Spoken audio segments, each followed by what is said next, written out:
Hi, group. How are you doing on this fine Thursday afternoon?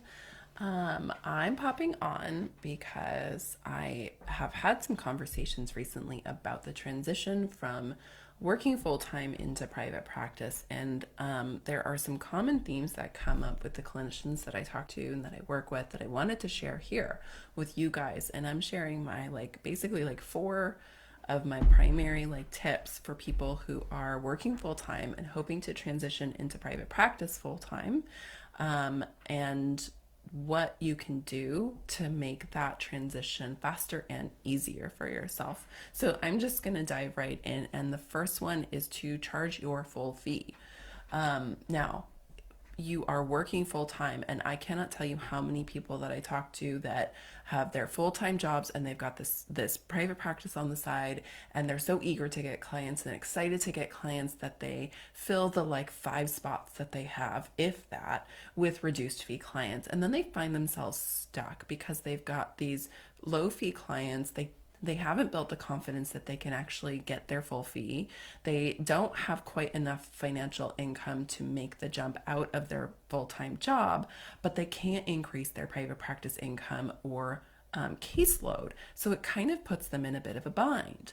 So my first piece of advice is while you are working full time, you are giving your time for a reduced fee at your job.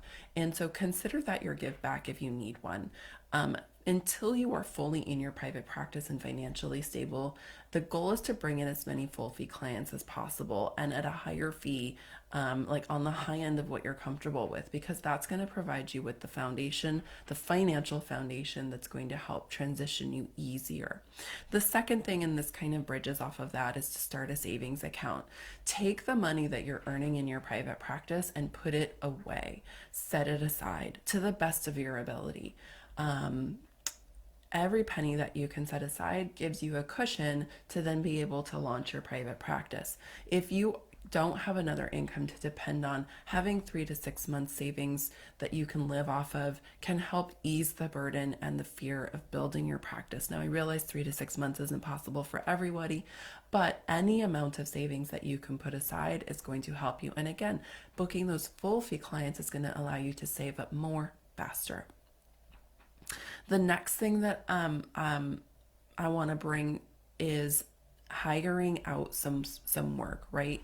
You are busy. If you are working full time and seeing clients on the side, and maybe you're even a parent or you caretake for someone, you're busy. And so using some of those funds from your private practice to fund outsourcing pieces of your practice setup can be a really valuable way to spend and invest that money. Again, put that money in one pot, put it in a checking account or a savings account that is dedicated for your business. And then figure out what your best investment is. If you don't like writing, if that's something hard for you, then having somebody write website copy and site today copy might be a great investment. If you don't or if you're not familiar with websites, maybe either buying a template or hiring a designer to put your stuff into online would be a good investment.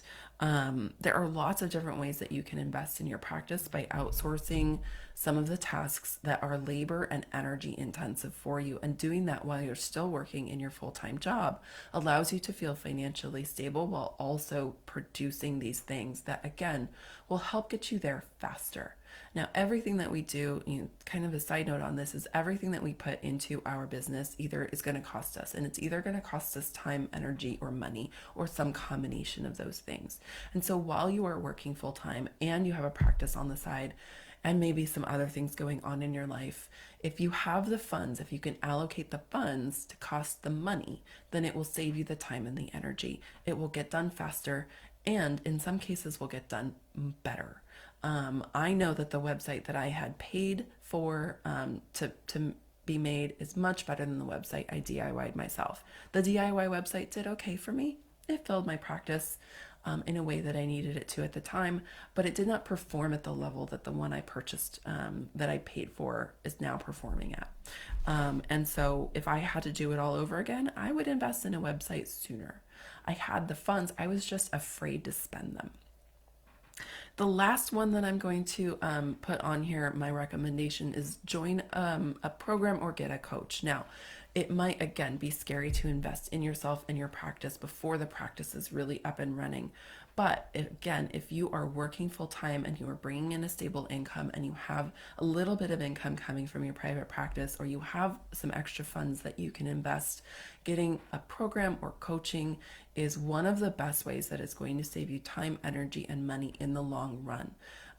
You need to find a program or a coach that aligns with the kind of practice that you want to build. Now, obviously, I offer coaching, I talk about it a lot in here, but other people do too. And so I want to be clear that, like, finding a good coach that's aligned with the practice you want to create and the values that you hold is of the utmost importance, just like finding a therapist that's aligned and a good fit for you is important. And so to recap, just to bring it all together, if you are working full time and you are looking to go full time into private practice, one, charge your full fee and charge a higher fee than maybe you're comfortable with. Build the confidence that you can get full fee clients into your practice and create a stable foundation of income. Two, set aside funds. Create a separate account where you save money to carry you when you make the jump. Three, use some of those funds to invest wisely in the things that you may not have the time or energy to invest in yourself because you're working so much. And then four, invest in coaching or a program. With that said, Practice by Design is coming up again. We're going to start another round in June. We have that launch coming soon. I'm going to have more information in the coming weeks about that. But get on the wait list. I'll be sending out special offers to my email list only. And so I want you to get on that wait list. If you're at all interested, you can unsubscribe at any time. Hit up the wait list. You'll get the best information, the first information, special offers just to my wait list members. And I have a couple of coaching spots opening up in May. My roster is full for April, but I have a couple spots opening in May. So if you're interested in coaching with me, I'll drop a link. You can either DM me or you can fill out the application form, and we can see if we'd be a good fit to work together. All right, guys, have a wonderful Thursday. I'll see you later.